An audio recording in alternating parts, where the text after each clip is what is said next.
कहते हैं अगर आप महाभारत को समझ गए तो जीवन को समझ गए। क्या आपने कभी सोचा है कि एक कहानी जो हजारों सालों पहले लिखी गई है वो आज भी क्यों पढ़ी और सुनी जाती है। महाभारत सिर्फ एक कथा नहीं है, ये मानव जीवन का दर्पण है जिसमें आप धर्म, अर्थ, काम और मोक्ष को डीपली समझ सकते हैं। इस चैनल पर हम आपको हमारे धर्म शास्त्रों का ऑथेंटिक ज्ञान जो हमारे ओरिजिनल टेक्स्ट में वर्णित है वो बताएंगे और साथ ही कुछ मिथ्स भी ब्रेक करेंगे। तो चलिए आपका ज़्यादा समय ना लेते हुए श्री कृष्ण और महादेव की कृपा से इसकी शुरुआत करते हैं।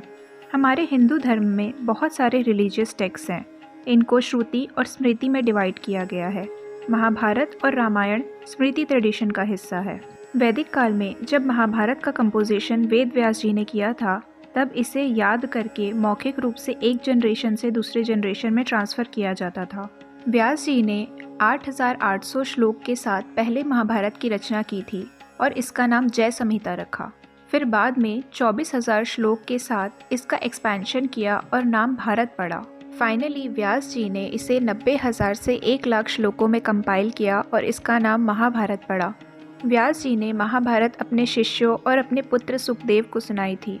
ऋषि व्यास महाभारत के दृष्टा रहे हैं और इनका डायरेक्ट कनेक्शन कौरव और पांडव के साथ आता है।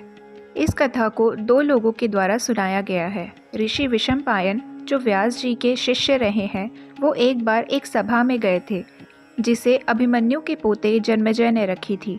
वहाँ पर ऋषि विशंपायन ने ये कथा जन्मेजय को सुनाई थी।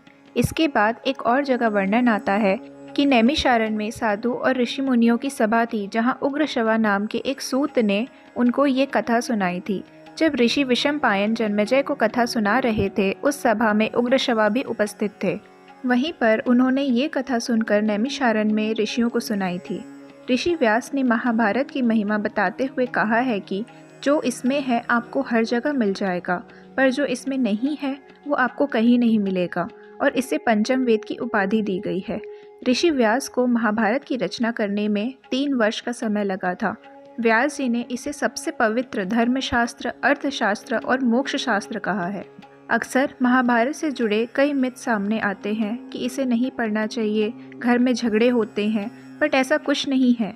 व्यास जी ने इसे पंचम वेद और सबसे पवित्र शास्त्र की उपाधि दी है, जिससे स्वयं भगवान श्री कृष्ण द्वारा दिया हुआ गीता का ज्ञान निकला हो। वो शास्त्र अपने आप में ही सबसे पवित्र है। तो श्रोतागणों, आज की चर्चा यहीं समाप्त होती है, लेकिन आने वाले वीडियोस में हम महाभारत के और भी अद्भुत चरित्रों और उनके जीवन की सीखों को विस्तार से समझेंगे।